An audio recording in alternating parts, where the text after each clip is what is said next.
Ever get that feeling? Like deep down, society's idea of making it, of success, is kind of off. Like everyone's on this treadmill, but no one's quite sure where it goes. It's a really common feeling, especially when you see that traditional path. Climb the corporate ladder, get the big paycheck, buy all the things. It just doesn't click. Not for everyone. And that's exactly what we're diving into today, Khe Hy's story. He walked away from Wall Street to, well, find something more. And it's a wild ride, let me tell you. I mean, this isn't some guy who just had a bad day at the office. We're talking former Wall Street hotshot, successful entrepreneur, the kind of resume that makes you go, whoa. But here's the thing. It wasn't enough, was it? Nope, not even close. It's fascinating, right? You look at Khe Hy's early success, 2 Wall Street salaries at 21. Smart investments. Heck, the guy even made bank selling magic, the gathering cards. But it still wasn't doing it for him. Like he was living the dream, but it was someone else's dream, you know? It really highlights how we can get caught up in these external markers of success. Yeah. The money, the status. But those things don't always translate to genuine happiness. And let's be real, this wasn't some cushy 9-to-5 gig. We're talking 100-hour work weeks. The pressure cooker of Wall Street, it takes a toll. Absolutely. It's like a hidden cost of chasing that kind of success. You sacrifice so much, there's a real risk of burnout, of losing sight of what actually matters. And then, bam, at 35, wife, kid, the whole 9 yards, he does the unthinkable, quits. No safety net, no plan B, just jumps. Talk about ripping off the Band-Aid. I bet a lot of us fantasize about that kind of freedom, It's just walking away. Yeah. But the fear, it's paralyzing. Oh, totally. It's way easier to stick with what you know, even if it makes you miserable. But here's the kicker. Khe Hy talks about this flailing period after he quit. It wasn't all sunshine and roses. There was uncertainty, confusion. Yeah, that's the part that gets missed a lot, I think. We see someone like Khe Hy making a big change, and we assume it's this instant transformation.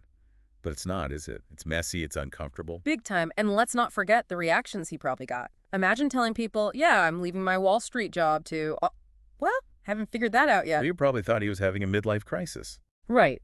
Or lost his mind. I mean, who walks away from that kind of money? But that's the thing, isn't it? Sometimes you have to let go of what everyone else thinks to find what truly matters to you. And sometimes letting go is just the first step. Then comes the real challenge, figuring out who you are without that old identity, without that label. It's like they almost want you to fail, so they can say, see, I told you so. Yeah.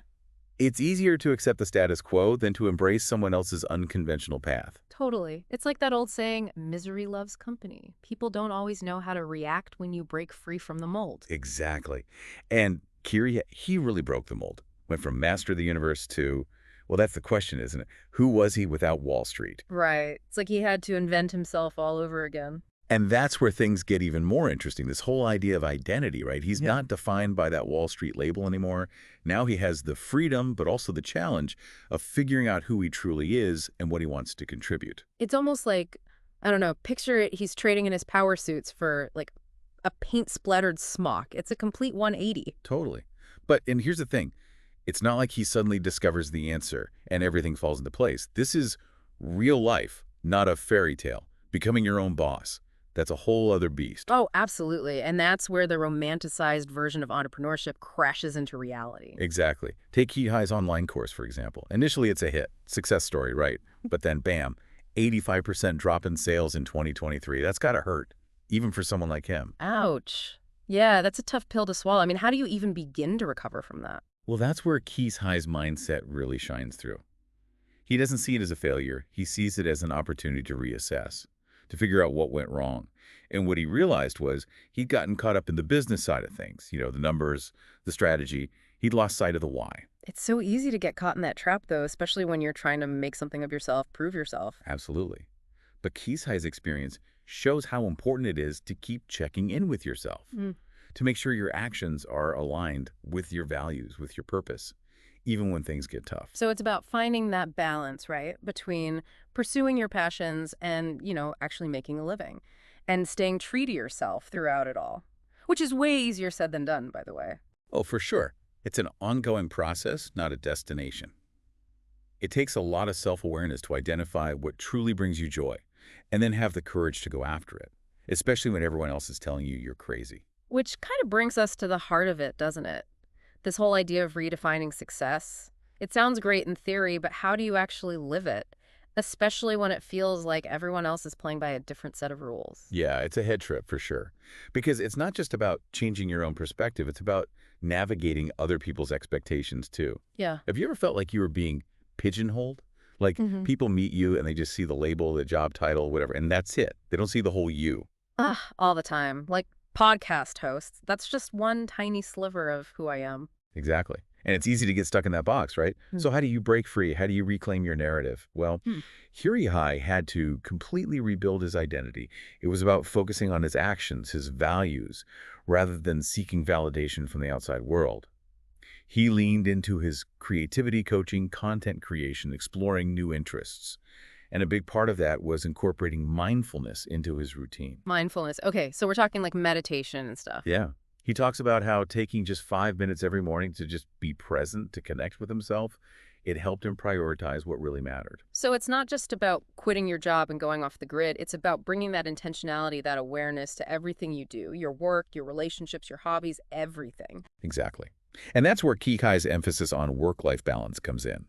He talks about spending more time with his wife and child, being more present in his relationships. It's about recognizing that fulfillment isn't just about work, it's about all aspects of your life. It's about the whole picture, right? Wow. Not just work, not just family, but like all the pieces fitting together as best they can, anyway. Exactly, finding that harmony. And what Khe Hy's story shows us is it is possible. You can build a life that feels authentic, fulfilling, even if it doesn't look like what everyone else expects. So we've covered a lot of ground here. From Wall Street to, well, let's call it finding his own way. But let's bring it back to everyone listening. What's the takeaway, especially if you're feeling stuck, maybe a little unfulfilled, but terrified to make a change? I think the biggest takeaway, and it sounds so simple, but it's huge, it's this. You get to decide what success looks like for you.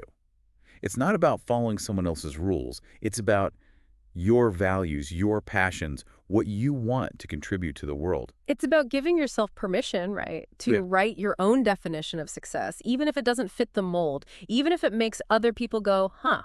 Exactly. And that's not selfish. It's actually the opposite. It's essential to living a life that feels truly fulfilling. And Khe story proves that. Because it's not about reaching some finish line. It's about, enjoying the journey, even when it's messy, even when there are setbacks. And that's where the real magic happens. When Yeah. you're so aligned with your purpose, the journey itself becomes the reward. The external validation, the money, all that. It might come, it might not. But the real measure of a meaningful life is how you feel about it right here, right now. So, as we rack up our deep dive into Khe Hy's story, I want to leave you with this. What would you do if money was no object, no fear, no limitations? What would your days look like? What truly excites you? What lights you up inside? Those answers, those are the clues to your own unique path. Take some time to really sit with those questions, because it's never too late to start building a life that reflects who you truly are.